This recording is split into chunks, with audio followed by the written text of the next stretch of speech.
নমস্কার বন্ধুরা, সম্পাস কুকিং এ আপনাদের স্বাগত। আজকে আমি রান্না করব গাঠি কচু দিয়ে লাল শাকের তরকারি। এই রেসিপিটা আমি আমার শাশুড়ি মায়ের কাছ থেকে শিখেছিলাম। তো চলুন দেখে নেওয়া যাক কিভাবে আমি রান্নাটা করি। প্রথমে আমি গাঠি কচুগুলোকে একটু সরু সরু করে কেটে নিয়েছি। শাকে আমি চিংড়ি মাছও দেবো, সেই জন্য ছোট ছোট চিংড়ি মাছ ভালো করে বেছে ধুয়ে পরিষ্কার করে নিয়েছি। এদিকে কড়াইতে তেল গরম হয়ে গেছে। এবার আমি চিংড়ি মাছগুলো দিয়ে দেবো আর দিয়ে দেবো পরিমাণ মতো নুন আর হলুদ। খুব সামান্য আমি হলুদ দিচ্ছি।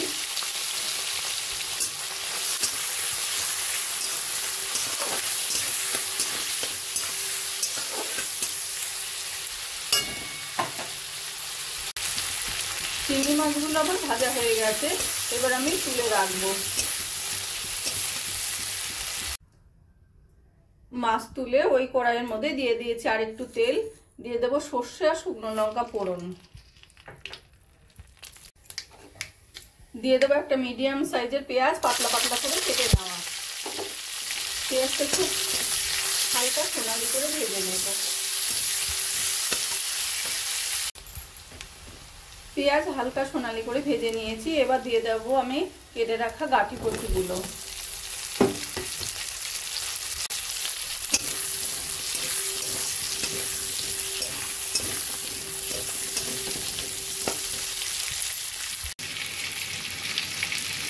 গাঠি কচু দিয়ে দেবো আমি পরিমাণ মতো নুন।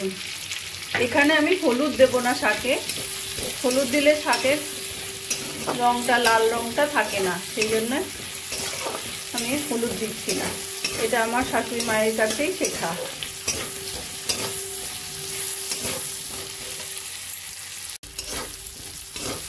এবার লো ফ্লেমে আমি একটু গাঠি কচুগুলোকে ভাজা ভাজা করে নেব, যাতে মোটামুটি অর্ধেকটা সিদ্ধ হয়ে যায়। গাঠি কচুগুলো বেশ সুন্দর ভাজা ভাজা হয়ে গেছে। এবার দিয়ে দেবো আমি ধুয়ে রাখা লাল শাক। লাল শাক দিয়ে ভালো করে গাঠি কচুর সঙ্গে মিশিয়ে নেব।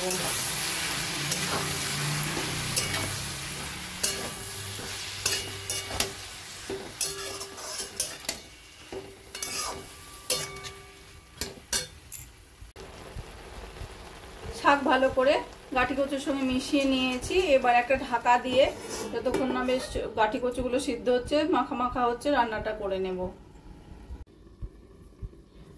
ঢাকা দিয়ে 5-7 মিনিট মতো রান্না করে নিয়েছি। এবার আমি ঢাকাটা তুলে দেখে নেব।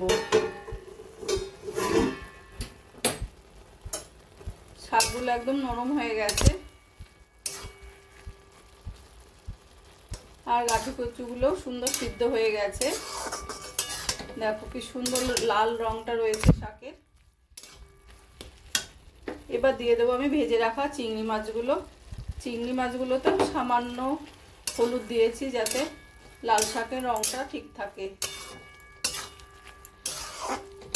ভালো করে মিশিয়ে নেব। এবার চিংড়ি মাছ দিয়ে আরো 2-3 মিনিট মতো রান্না করে নিয়েছি।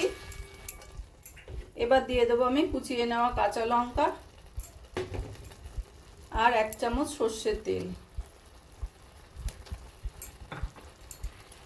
ভালো করে মিশিয়ে নিয়ে এবার আমি গ্যাসটা বন্ধ করে দেব।